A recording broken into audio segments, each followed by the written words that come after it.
The Battle of Karansebes, the army that defeated itself. Imagine preparing for one of the biggest battles of your life. Thousands of soldiers stand ready.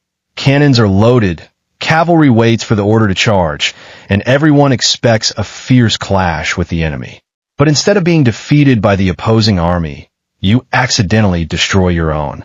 It sounds like something from a comedy movie, but many people believe this actually happened during one of history's strangest military disasters, the Battle of Karansebes.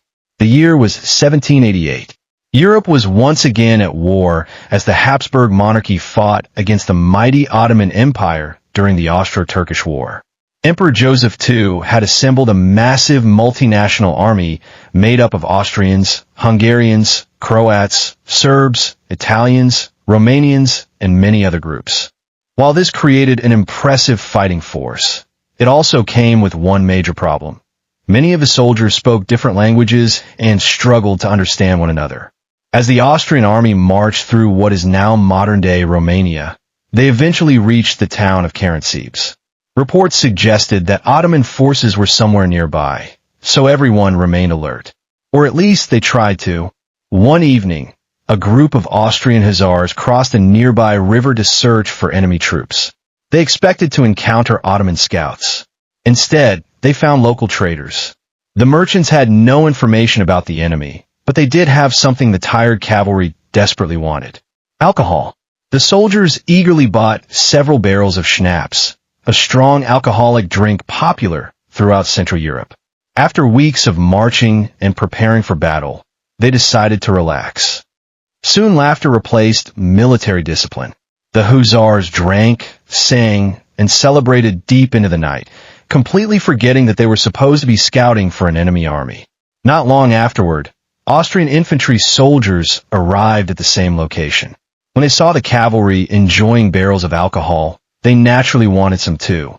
But the cavalry refused to share. What started as a simple argument quickly turned into shouting. The shouting became pushing. The pushing became fighting. Then someone fired a gun. No one knows whether it was an accident, a warning shot, or an intentional attempt to scare everyone.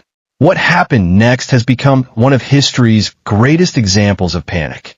The sound of gunfire echoed across the dark countryside.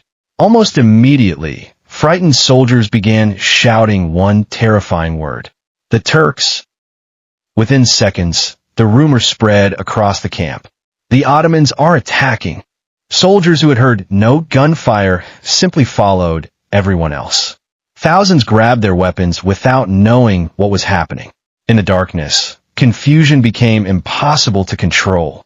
Officers desperately tried restoring order by shouting, "Halt! Halt!" But because the army consisted of many different nationalities speaking different languages, not everyone understood the commands.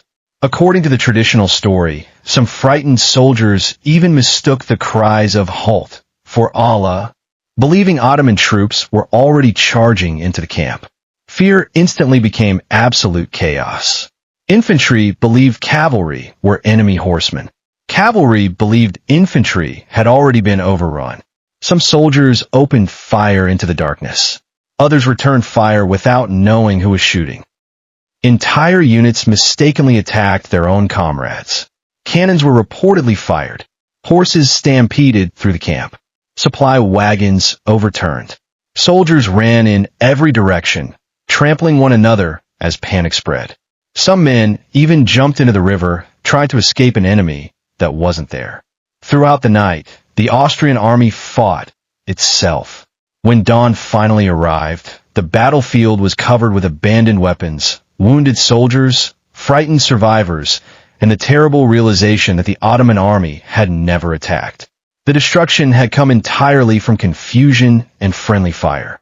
Exactly how many soldiers were killed or wounded remains one of the biggest mysteries surrounding the event. Older stories claim that as many as 10,000 Austrian soldiers became casualties during the chaos. However, many modern historians question these numbers.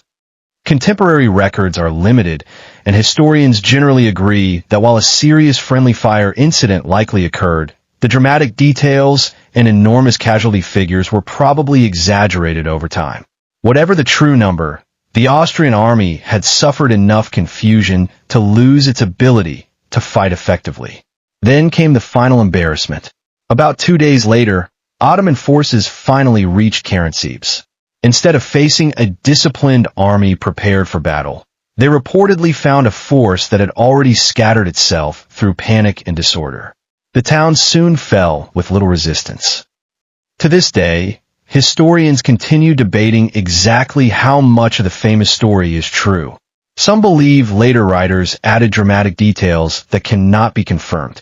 Others argue that although the story became exaggerated, there is enough historical evidence to suggest that a genuine friendly fire disaster did take place.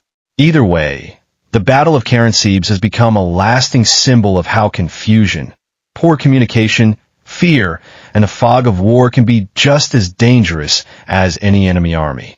It reminds us that not every military disaster is caused by superior weapons or brilliant strategy. Sometimes, panic alone can become the deadliest weapon on the battlefield. And whether every famous detail is true or not, the legend of Karansebes continues to stand as one of history's most unforgettable military blunders.